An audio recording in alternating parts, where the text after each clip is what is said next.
Hello, everybody. This is your host, Jacob Sapochnik, and you're listening to the Enchanting Lawyer Podcast. This is a show where we interview the most inspiring entrepreneurs and business owners who share their strategies, their ideas, and help us do our job much better.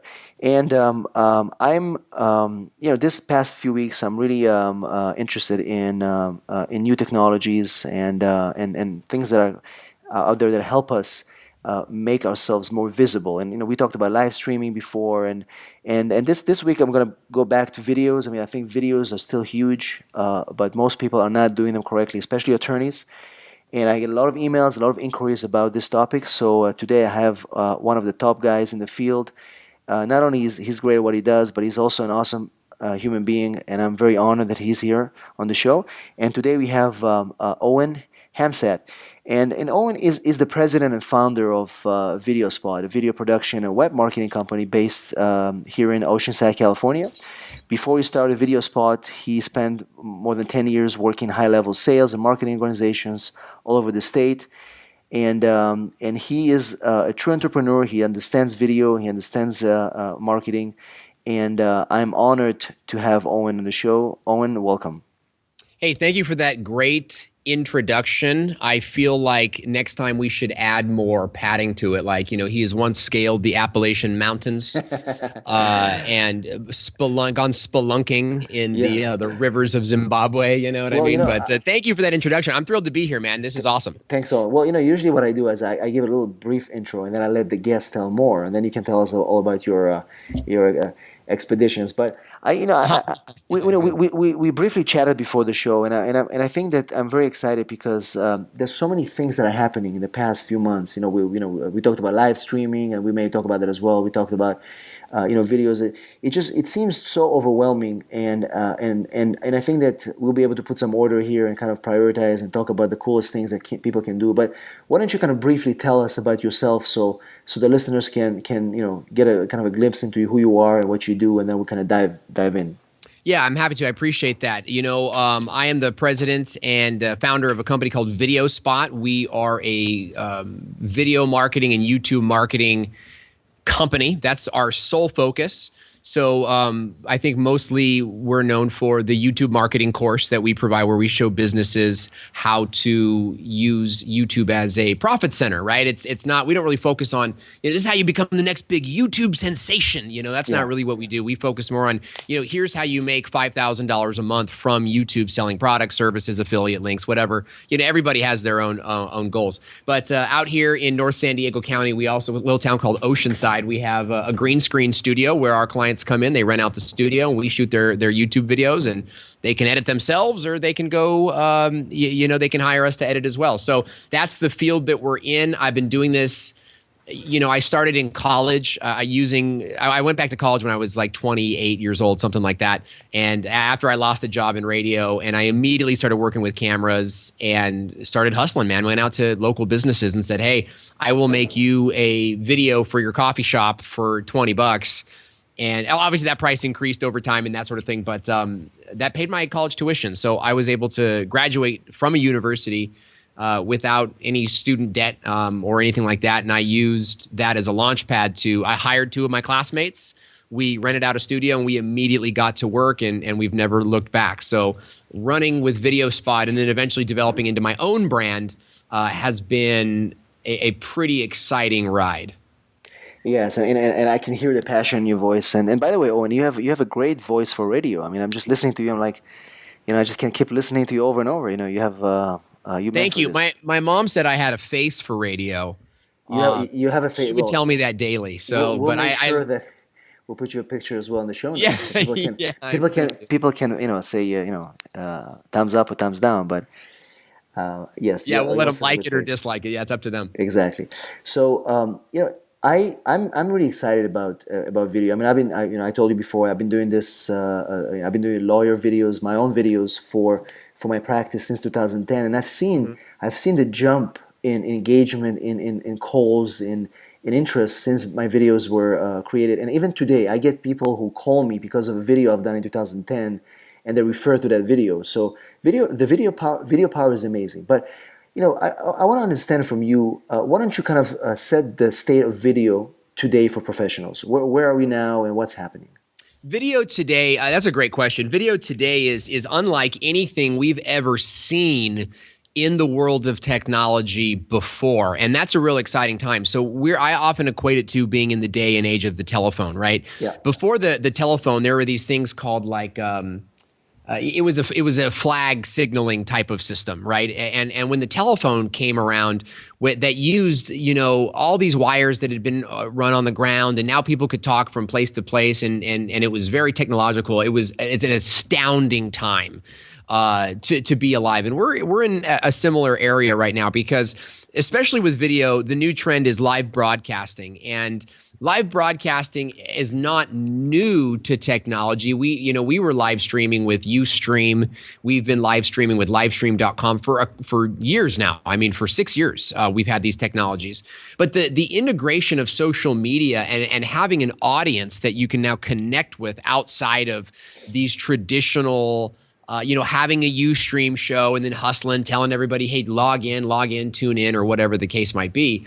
We're able to develop massive audiences that are now, more people watch YouTube channels than actually watch the news. Right. And TV is not unaware of that. They very much know that. Now, live broadcasting through Meerkat, through Periscope, through YouTube Live, through Google Hangout, through Skype even, and now Blab, what's happening is the media gatekeepers that once decided what the message would be has been completely shredded in half, like a chicken in a blender. You know what I mean? Like there's just not these guys that once said, if you want to be famous, you have to come through us. That is no longer the case. Right. And that's why we're seeing, YouTube stars end up on TV commercials and doing web commercials with major brands like Zach King doing work with HP. And then there's a YouTube chef that I saw is doing commercials now for the Food Network. Great commercials, by the way. It's never been like this. And it's funny right now because the YouTubers, TV is going to the YouTubers and saying, hey, we'll pay you this really, really small amount to come be on the show. And they're, it's awesome. I can't wait I'm going to be on TV. I'm going to be famous. That's all going to change. Pretty much what'll happen next is TV stars will start going to YouTube and to the internet to broadcast their message. And the tides are changing. And it's really exciting to be a leading voice in that movement. Right. And I think that one of the most important things that I would like to talk to you about is that people talked about doing videos for professionals, for getting yourself out there so people can find you for the past 3 years. And we mentioned our good friend Jerry Oginski, who has been a leader in this field for lawyers. Yep. But I wanted to ask you, right now, 2015, what has changed with video that we need to be aware of, and how do we adapt? That's a great question as well, man. You came prepared. I wish I was more prepared. I just rolled out of bed to get. I'm kidding, of course.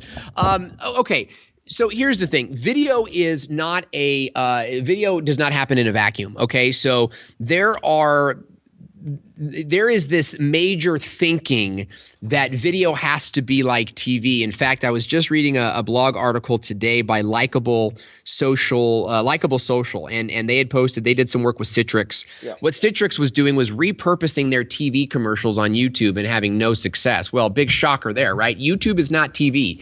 So at the Video Spot, we talk about platform, people, and purpose, right? What is the platform your video is going to be aired on? Because if it's YouTube, it needs to be appropriate for YouTube. If it's Facebook, it needs to be appropriate for Facebook, and so on and so forth. When we dig into that a little bit more, okay, when we attack that like chemotherapy on a cancer cell, then what you find is that multiple different types of videos have success metrics depending on what platform you're talking about. So as an example, YouTube, the vlogging platform or the vlogging perspective is very popular.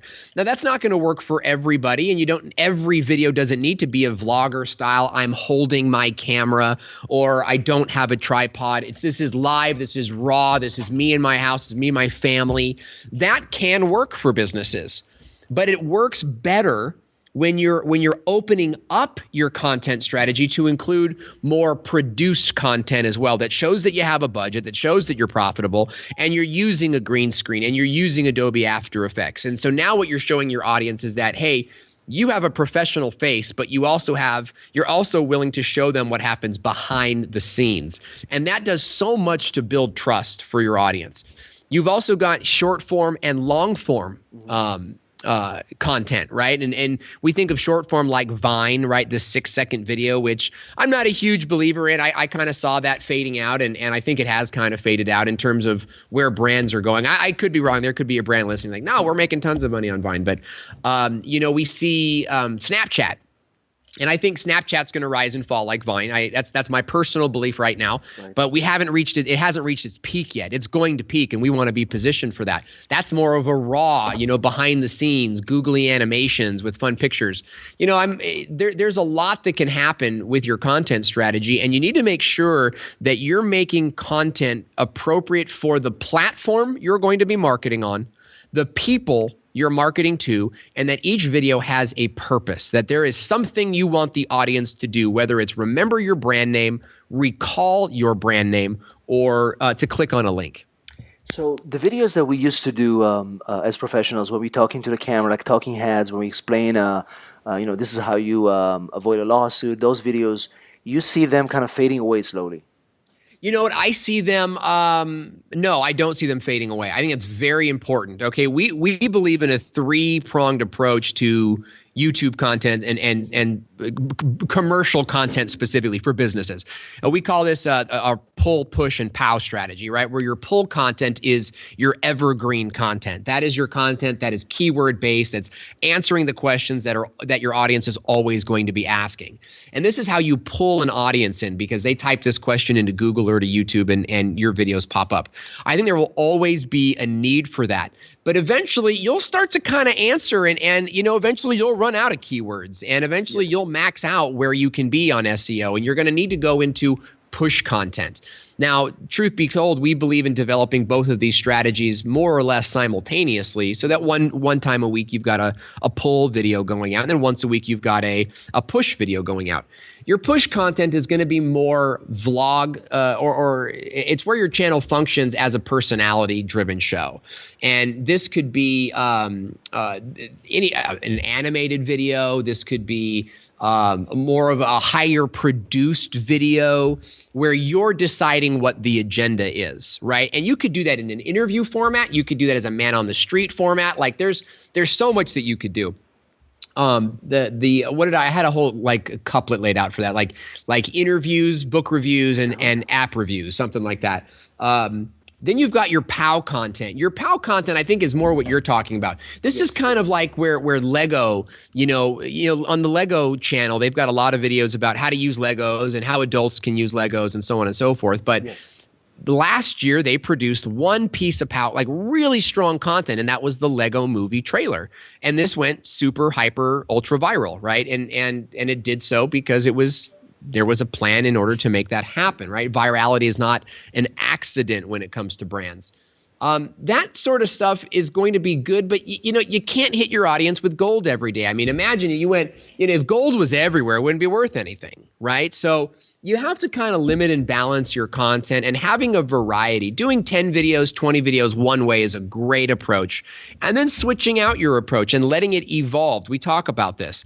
Taking it to the next step, right? Maybe you can add some higher production value stuff. Maybe you can hire a voice talent to act for you in these videos. So it comes down to what your objective is of the video to do, and then deciding the best way to deliver that message based on the platform you're going to be pushing it on. Right. And I agree with that. But, Owen, you mentioned some of these different kind of videos. But how about videos where I use my iPhone, put it on a nice tripod, some light, and I just talk to the camera, and I have an agenda, I have a script, and I kind of produce video, but people can feel that it wasn't professionally produced, just to give it more authenticity. What do you think of those iPhone-produced videos? Yeah, that's a great question. And I gotta quit saying that. No one's gonna believe me anymore. Because I talk about this in my keynote, right? Yes. So the thing is that these guys, and many of them who I know and love and respect, that have produced these you know, training courses and downloadable courses that are like how to shoot video with your iPhone. You got to understand that these people are not themselves shooting video with their iPhone. Okay, this is a product that is being sold, and it's a good product. We teach this in our YouTube course. Like, you know, if you can't afford a camera or you don't have a camera, you can use your iPhone, but it is a stepping stone. And there's a reason for that. The number one reason is the audio is not consistent with like a professional production. Yes. Right. So what you're showing, Jacob, is that like let's take your law firm for example. You shoot these videos on iPhone. You know what you're showing your audience is that you don't have a budget. You're not successful. People are not calling you. Right? And they respect that. They see you as a guy who's starting up, but they don't realize that you're a guy that's been like a leader in your field for so long. You know, you're saying something about your brand when you do this. Just as you know, you're saying something about your work habits by the way that you build out your schedule, right? People come to know you by that. So people will not watch a good video with bad audio, but people will watch a bad video with great audio. So, you know, you have to be careful there. You can use an iPhone as your camera and also use a professional mic that will cost you some money. And I think that will help the problem a lot. You can also buy a Zoom and then buy an even better mic. And this will cost you, you know, $150, $200 to do this. Sure. But it will dramatically improve your audio quality, which makes your video better. So the iPhone does work. The smartphone does work. You've just got to know how to use it.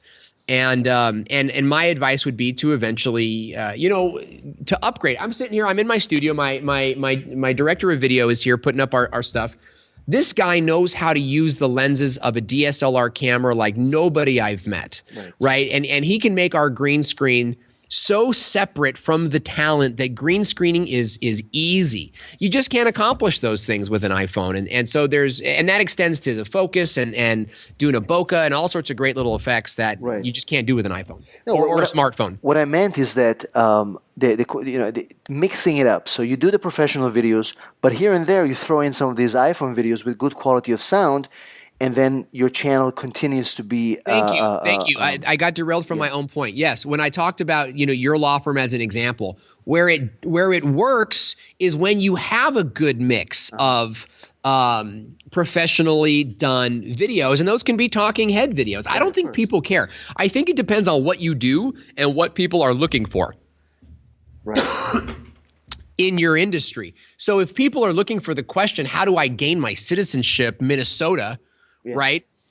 Then your video should pop up, and it doesn't need to be a welcome to Jacob Zapachnik Law Firm where we advertise to our clients. And, it's all this fake stuff, but instead it's like, hey, my name is Jacob. I'm an attorney. And if you're in Minnesota and you're looking to gain citizenship as a United States, here's 5 things that you need to know, right now, that sort of thing. People will watch that content. So yeah, having a good diversity of video is essential to a successful business YouTube channel. Right. Excellent. That's really what I wanted to hear. And I think that, a lot of people who are discouraged from creating videos because, I don't want to hire the professional, start doing something. Start doing something that at least has good audio, and then push yourself to hire somebody like yourself or any of these other guys to continue. I think consistency is really what it's about, right? Yeah, I think so too. And I think building a foundation, we promote the importance of a workflow, right? And we have clients that really struggle with this. I've got one company, they're a phenomenal client. They're so, they're coachable. But 8 different people from 8 different offices are involved in the making of one video. So, we have to make sure that step 1 does their job and delivers it to step 2. And then step 2 does their job and delivers it to step 3 until the video is uploaded and optimized. And that is a workflow. So having this step 1, step 2, step 3 thing, whether you're a one-man show or a 25-person show, is absolutely essential to creating a foundation where you can start by doing pull content, right? Just answering basic questions in your office with your iPhone, right? Just simple. You're just doing it. And then as you grow, now you're starting to add an interview series where you go out and you meet with other professionals for coffee, and you do a show that way. And maybe you use 2 iPhones so that you can edit and you can go between different shots now. But you're adding and you're growing, so you went from doing one video a week. Now you're doing 2 videos a week. Yeah. And you have a workflow that allows you to scale that. That's what video marketing for brands, businesses, and thought leaders is all about. Absolutely. So let me ask you this question. How do you, video marketing, how do you make your video marketing process easier? I'll tell you, I think we just answered it is by having a workflow. Now, are you asking about for our personal production, or are you talking about like how we make it easy for our clients? How would you make my video marketing efforts much easier, my process easier? Yeah, we would come in and the first thing we would do is work with you on a workflow. And Yes. that applies to 2 different things. Number one is setting up, who is scripting and on what day of the month are those scripts due, right? Our goal is to get you to produce 1 video as quickly as possible with our system, right? With our system of making a video, which is, it's largely very similar to yours with improvements. Then we get you to make 5 videos at one time. And then that's our goal for 2 months. And then our 3-month goal is that you're shooting 10 videos at one time in front of the camera, right? And of course, your time in front of the camera is changing, but 10 3-minute videos, right, should only take you 30 minutes in front of the camera. Listen to what I just said there. 10 3-minute videos is only 30 minutes in front of the camera. So why are all these business owners thinking video is a big deal? Right. It's if you write a script, you have your secretary, your VA, or your team, you sit down, you write a script together, right? And you've got 10 scripts ready to go in a week. Shooting them with a teleprompter in front of your camera should take, and a teleprompter can be a professional teleprompter you can buy on Amazon for $150, or it can be a PowerPoint. As long as you've got it there, you should be able to shoot through it. So, but I think realistically, you're going to mess up a couple times in those videos, and you're going to have to switch video cards and It's going to take you an hour. Right. So then it comes down to writing that script. What we've developed is a 6-point process for writing a video that is the same video. So you write the same video you shoot, and the video you shoot is the same video you edit. So literally, as you're writing the video, you know what it's going to look like in the editing room. And here's the 6-point format for your listeners. Okay. Number 1 is open with a snappy headline. Mm-hmm. Step 2, your logo bumper. Step 3, your body copy. This is the main copy of your video. Mm-hmm. It should be a quick introduction of who you are and what you do. It does not need to include your accolades. Oh, and I'm a CSP and an MPV and an MP4 and a 3PO from, this. Nobody cares, dude. Like, hey, I'm Jacob Sapochnik. I'm the president and CEO of my law firm, and you move on from there. Your body copy needs to be reserved to 1 major point or 3 sub-points. Think of it like bullet points, right? And in that section, you've got to include, it has to be a fully well-rounded thought process, right? So if you're going to talk about these 3 things, these 3 bullet points, you need to have a clear beginning, a clear end, right? And then it's same with if it's 1 bullet point, clear beginning, clear end. Step 3 is you must add engagement assets. You must ask your audience to like the video, right? And what we do is we say, hey, if you liked what I just said, go ahead and give me a thumbs up right now. We'd really appreciate it. And then we move on, right? We found that simply asking for the engagement increased our likes almost 300%. Wow. Now, when somebody likes your video, if they're an active YouTuber, chances are their YouTube page is connected to their Twitter page. So whenever they like a video, it tweets that out. That's great for you.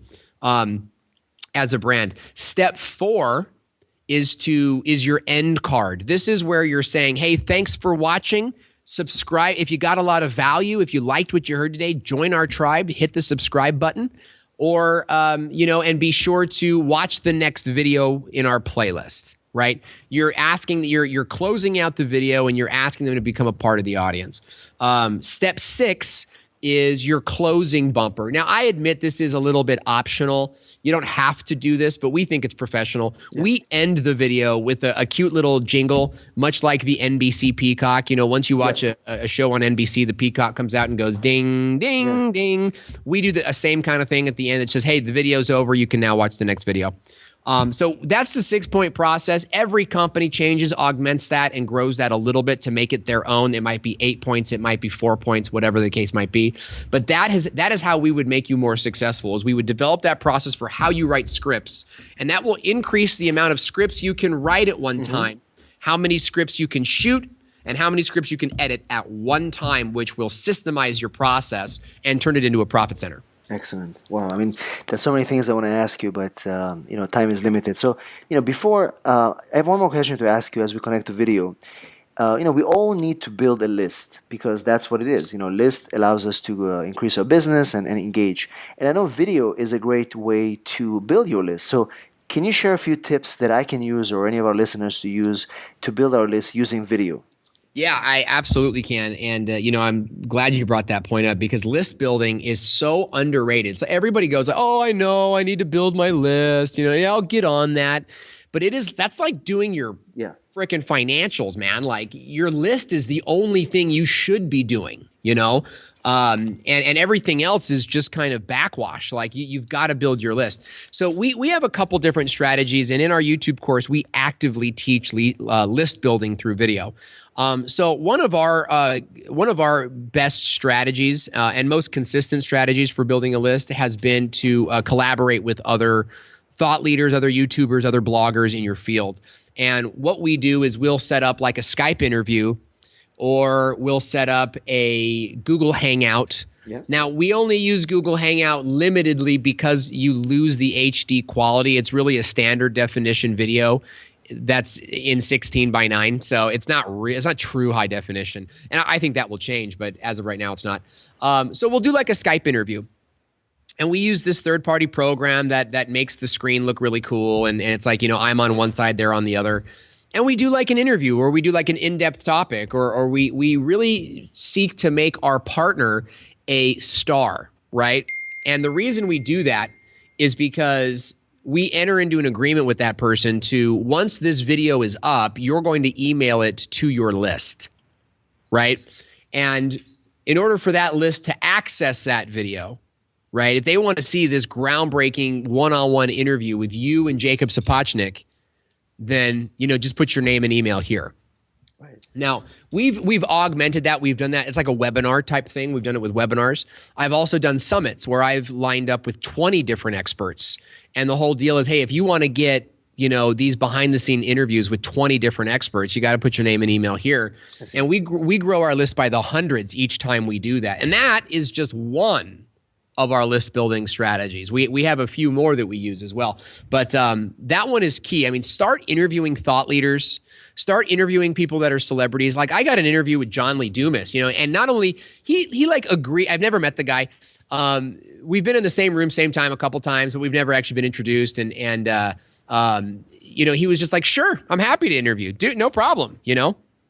And he didn't email his list, but he did post on social, and we did get 30 opt-ins from that. So, you got to interview people above your head, and you got to just be prepared for them to say no. But that'll set you up as a celebrity, and you'll make good friends in the process. Right, exactly, and that's just a way to communicate and build relationships. So I love that.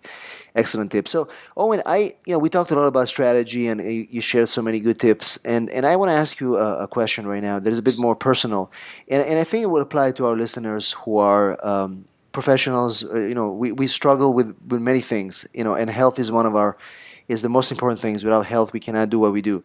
Sure. And I want you to share with us a little bit what happened to you in June, and what's happening to you right now, and how it impacted the way you think about business. Yeah, in June, I was diagnosed with thymus cancer, kind of right out of the blue. I ended up on the floor one day in my living room, clutching my side and just going like, oh my gosh, felt nauseous and just a lot of pain.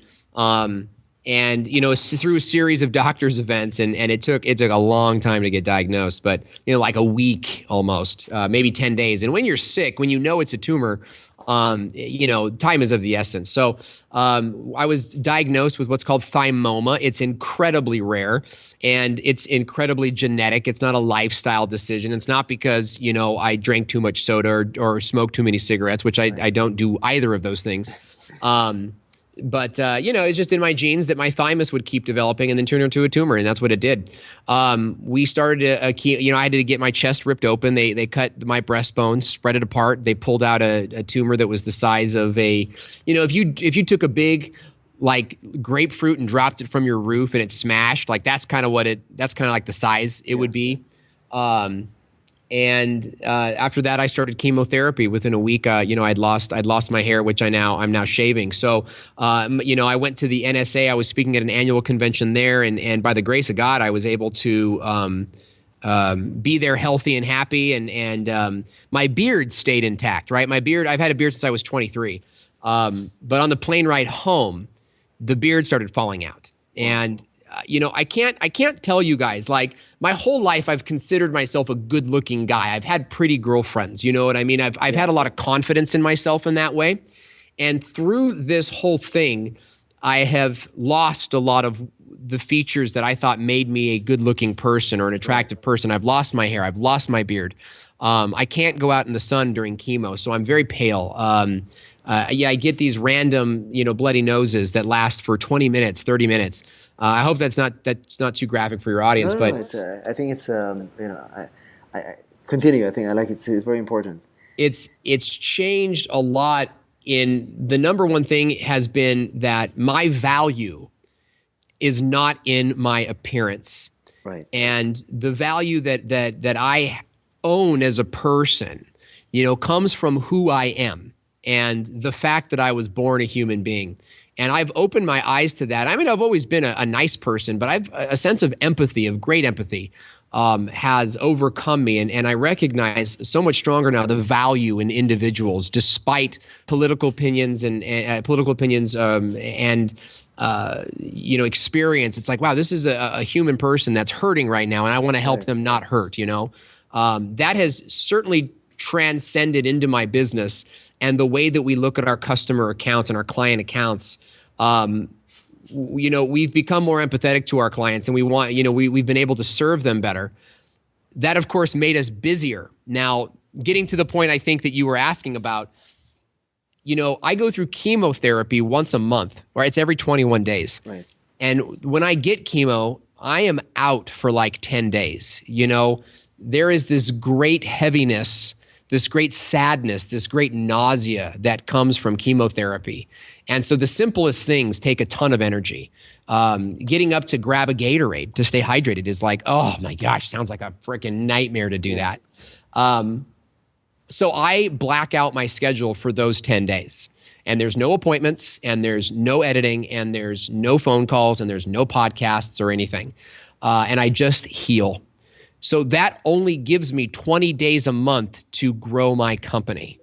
And we have grown tremendously in the last 3 months because I've learned how to systemize my business, how to create more compliance among my contractors, and to get them to want to do these things faster, better, smoother, which has enabled us to not maintain, not disintegrate during this time of trial, but we've actually scaled our company during this. We've learned to be more effective with our time, since we only have 20 days a month to grow, and our competitors have 30, 31 days a month to grow. So the empathy and the effectiveness have been the two great lessons of my chemotherapy experience. And by the way, we're done at the end of October. We're just looking for the end of October for the doctor to give us the all clear. That's what we're shooting for. That's what we're praying for. And we're confident that we're going to achieve those results through the treatment program that we're on. Wow, and I'm, of course, I keep supporting you and everything. There's a lot of people online that gave you a lot of validation, and you can see the love that you're getting, which hopefully helps you as well continue what you're doing as well. Yeah, I love getting the phone calls that say, "Man, I've been following your posts, and I hear like you inspire me. I freaking hope I inspire you, man. Like, I'm not trying to be a motivational speaker, but here's the deal: if I can get it done in 20 days, you have 30 days. You can get it done too. Right. And I think that's what people are pulling away from all this, and I hope that they are. I am not setting out to be like this big Lance Armstrong or anything like this, but I am going to live my cancer and my chemo powerfully out in the open. And if a few people accomplish a little bit more because of what they read me doing, then fantastic. And if you guys want to follow that journey, you can check me out on Facebook. Just search for Owen Hemsath and add me, follow me. Let me know you came from the show. And you can go to our cancer site at gofundme.com/lifewins, because no matter what happens, life wins every time. Life's going to keep going and life's going to be amazing. And you got to make it that way. Excellent. And we're going to have links to all your social media outlets on our show notes, so people can find you, and hopefully you'll be able to hear some personal connections from our listeners. Boom. Oh, Owen, You do it. I can I can keep talking to you for hours. I think we have so many things to talk about, but I really appreciate you taking the time and sharing your personal story and all the great tips about YouTube and video in the future. So I want to thank you for that. Happy to do it. Thank you for having me. Thank you so much. And to our listeners, thank you for tuning in every week. The emails, the comments, I appreciate the support. That's what keeps me going and doing the show. Thanks for listening, and we'll see you at our next episode.